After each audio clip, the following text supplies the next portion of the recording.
So going back to before either of us, Oasis or us, had got a record deal, we were kind of making inroads in the press in the what's on the new pages. So they used to have these little charts about the best demos this week or whatever, and we were getting written about, and so were Oasis. And then weirdly, we started releasing singles around about the same time. So we were both getting written about in the very early stages in The Enemy and The Melody Maker. And for me, it was exciting. Oh, there's this band from Manchester. They sound like they're going to do all right.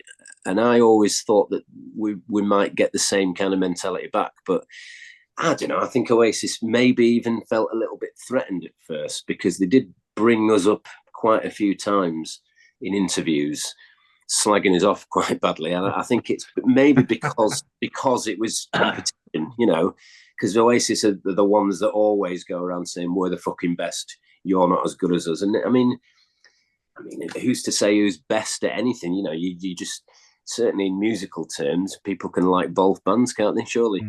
So I do remember 94, we played a joint gig with Oasis in the new Cross venue in London. And we'd never met them at this point. We'd just read about them a lot. So we arrived at sound check time about 4:30 in the afternoon. They'd already sound checked. And I remember this group of Mancs stood near the stage in the main hall. We walk in, we walk over to them to introduce ourselves.